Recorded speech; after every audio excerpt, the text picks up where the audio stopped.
Ils sont une dizaine de jeunes artistes originaires de la commune de Puevo à participer à cette résidence consacrée à la peinture et à la sculpture. Denise Tiavoine, artiste peintre originaire aussi de la commune, en est l'organisatrice. Paula Bois, qui est aussi de la région, l'accompagne.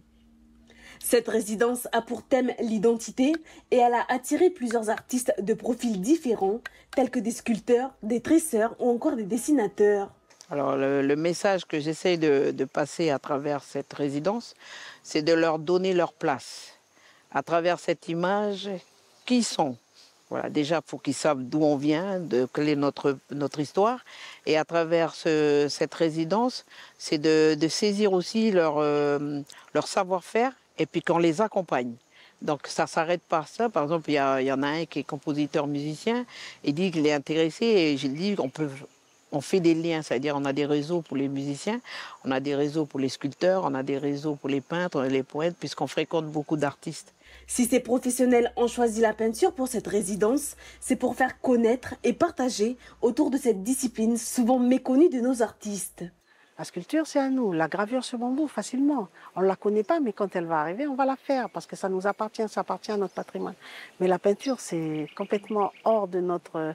Donc, c'est déjà l'approche à cette technique qui est un peu plus difficile. On dit toujours, ah, ça c'est pour les Blancs, c'est pas pour nous. Et en fait, voilà, nous aussi, c'est de leur dire, ce sont que des médiums, ce sont que des outils. L'essentiel, c'est ce que vous exprimez à chaque fois sur ce que vous faites. Voilà. Gérald, tresseur, a troqué ses feuilles de pandanus et de cocotier pour le pinceau. Une découverte pour lui. C'est pour compléter déjà un travail que je fais déjà. Sur les interventions déjà en milieu scolaire, en milieu associatif et autres interventions. Des fois, je suis sollicité dans d'autres domaines. Et puis, c'est pour ça que je voulais juste venir compléter ce que j'ai déjà comme outil artistique et culturel. Toile, bambou gravé, chaque œuvre représente le ressenti de chaque artiste.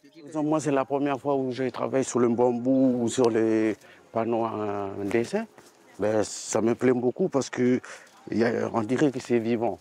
C'est pas comme quand tu écris sur les feuilles ou quand tu dessines sur un cahier, on dirait que c'est un souvenir. Mais... Pour la mairie de Puevo, créer cet espace de travail et d'échange, c'est donner un coup de pouce à ces artisans. La commune ne peut pas donner du travail, offrir un salaire à tout le monde, mais qu'autour d'eux, dans la nature, dans leur environnement, chacun d'eux, ils ont au moins un don.